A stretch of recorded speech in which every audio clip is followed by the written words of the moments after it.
Doom Eternal has helped make me a better player. There, I said it. I basically utilize a game that uses bots to outperform the cracked out Adderall sniffing G Fuel shooting 12-year-olds in Call of Duty. Well, I mean, I don't play that game anymore, but at a time I did. And to some, using bots like this is like hitting on your cousin to gain confidence to talk to a woman, or drop kicking your little brother off the rooftop to show that bully at school that you're not somebody to mess with because you're crazy. And I mean, practice methods like this do feel cheap and kind of unjustifiable because they don't really translate to the real deal. But what I'm getting at here is, let's be honest. How many of you have stopped playing Doom Eternal, haven't played the game in even a few days, let alone a full month or longer, only to come back to this game on Hurt Me Plenty and get knocked around like the pizza delivery guy at a fat camp? I'm not body shaming, I'm just giving an analogy here. There's clearly a lot demanded of the player in this game that applies far beyond just the first-person shooter genre. I've talked in the past about how even the more technical game design of Eternal has made me appreciate games in a way that goes beyond just, here's your gun, there's the enemy, get fancy with how you take them apart. I've talked about how even arena layouts are now much more appreciated by myself, but if you want to delve more into that stuff, then go ahead and click on the little eye in the top right hand corner to, check that video out. Today I wanted to talk more on why Eternal makes you a better player at shooters, or at the very least why it feels that way. Doom is often considered what troubled kids that are deep into metal music and gore want out of their games. Which, fun fact, I'm actually the typical ethnic brown kid that grew up in 90s rap and hip hop. Metal was never my cup of tea, and it was actually Doom that got me to at least appreciate that genre of music a little bit more than before. So there's another thing that the game weirdly opened my eyes on. But along with those preconceived notions of Doom fans, the game is often considered to be a quote-unquote mindless shooter. I'd argue out of all of the Doom games, 2016 would be the closest to fitting that title, considering that was my personal experience. I was basically allowed to move through the entire game with the Gauss cannon and super shotgun surgically attached to my forearms, and that was their fault. If that footage doesn't look great, whose fault is that? Is that their fault or our fault? How come that person was able to succeed playing that way? Like, with one gun, missing 80% of the time, and the game should have killed that person. Yep. So, I don't have to own up to shit. I'm sure to a few people my stance is completely wrong and say even 2016 wasn't like that, but truth be told, that was my experience, and that's my flimsy defense for it. I fully expect to be crucified. This is 2021, and having differing anything these days are grounds for death. I'm ready. I'm getting off topic here, but my point being, Doom was never really like that, even with the original Doom requiring you to at least know where you're going. With its maze-like corridors and similarly textured walls, it could make the experience annoyingly easy to get turned around and confused and lost, and with Doom Eternal requiring you to both know your toolkit and the problem that you're facing. And I would say the tradition of misconceived notions of this game stays relevant even to this day. On the surface, Eternal really is just a new iteration in the arena shooter genre that supposedly limits player creativity with forcing you to use the chainsaw to whatever. We've heard that argument since the game launched, but I'm not going to repeat any of that here. The other day I put out a community poll asking if Doom Eternal helped you with other shooters, and while the majority had a resounding yes, some were believing that I was comparing it directly one-to-one on a mechanics and gameplay level. Look, I will never directly compare Doom Eternal to the likes of, say, Rainbow Six Siege or Valorant. Those are more tactical shooters that allow you to blame your mistakes on your unreliable teammates. Yep, see that right there? I died because my teammate was a pussy hiding behind the couch. Whereas in Eternal, it's an arena shooter that's single player based and holds you and only you accountable for your own actions. So I wasn't making a comparison mechanically per se, but rather asking what you've taken from it, if anything at all. For me, I've learned the importance of situational awareness through audio and visual cues, the importance of movement and positioning, resource management and judging a position accordingly to what I do and don't have, how to improvise quickly since this game is pretty much the epitome of a constantly changing situation, especially on the harder difficulties,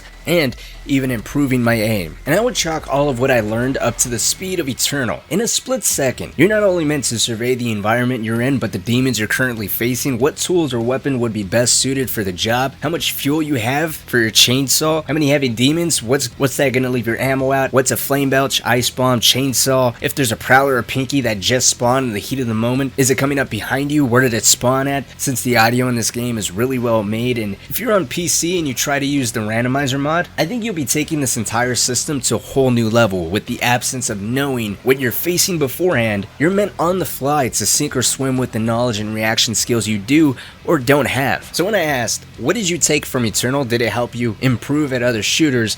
I wasn't necessarily comparing every single thing. Specific games will definitely benefit from being more aggressive, definitely benefit from that pinpoint accuracy, incredible reaction time. But in games like Rainbow Six Siege, rather than being insanely aggressive, you might benefit a little bit more from that audio design and paying a little bit more attention to it. Trying to see where exactly that enemy is according to the footsteps. Eternal, I think, is a good trainer for all these things, and the fact that it's a single player game. You don't run the risk of upsetting anyone else or getting bullied because you're not up to par or you don't know what you're doing. In other games, people play those non-stop and they expect all their teammates to be up to their skill level, if not better. And here you have a single player experience that helps teach you all that stuff, provided you're willing to learn, which is what I was getting at before I put out that poll. Allow me to introduce you to the concepts of intrinsic and extrinsic motivation.